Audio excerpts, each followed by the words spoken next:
Sharp crackle of gunfire shatters the uneasy silence. Amidst the chaos, a young man clutches his violin, its strings trembling under his desperate grip. Smoke swirls around him, obscuring the ruined buildings and smoldering fields of a battlefield torn apart by relentless conflict.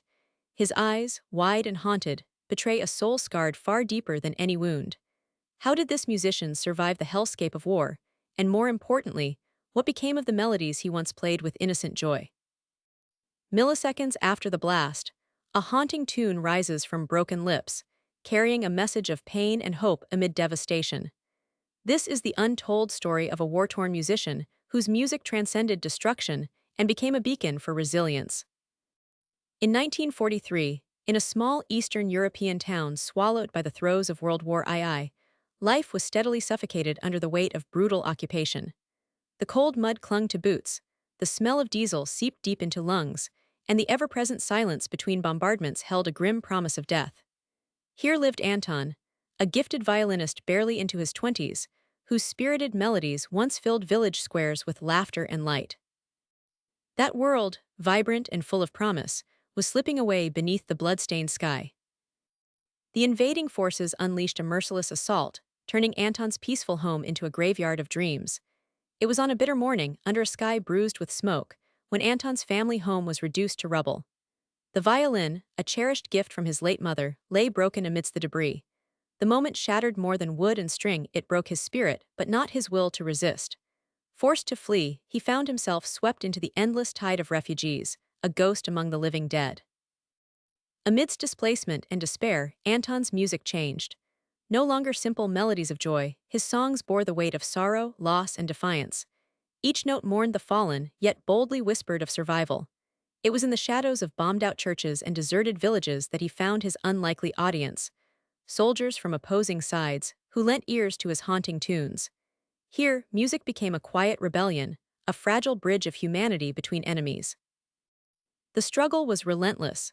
With every step through the war-ravaged landscape, Anton confronted hunger, mistrust, and isolation. Enemy patrols eyed him with suspicion, comrades questioned his purpose amid the rubble of war. Yet his violin remained his weapon and refuge. In night raids and fleeting lulls, Anton played, notes piercing the suffocating gloom, stitching together frayed nerves and fractured spirits. The climax of his journey came during a bitter winter offensive, trapped in a frozen forest encircled by enemy forces. Ammunition exhausted, survival seemed impossible. In an act of desperate courage, Anton raised his broken violin and played each note a cry into the void. The melody rose over the crackle of gunfire, weaving through the trees like a ghostly lament.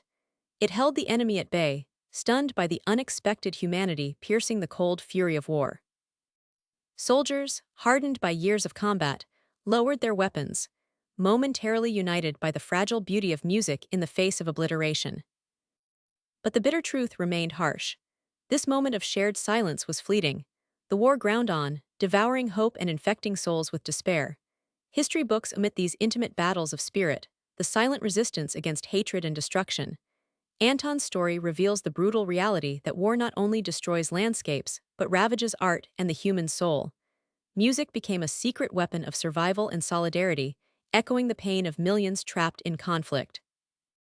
After the war, Anton's melodies faded into whispered legends among survivors. His violin, repaired yet forever scarred, was passed down as a testament to resilience. The haunting tunes he played remind us that even amid the darkest storms, the human spirit can compose symphonies of courage and unity. What song would you dedicate to remember such courage? The terrifying truth behind the war-torn musician is not just the devastation wrought upon a young artist, but the extraordinary power of music to endure, resist, and heal amidst chaos. As we listen to the echoes of his broken violin, we're called to remember the hidden stories of art and soul caught in the crossfire of war tales seldom told, yet forever vital. How many voices like Anton's were silenced? And how many more must rise to keep the melody of humanity alive in the shadow of conflict?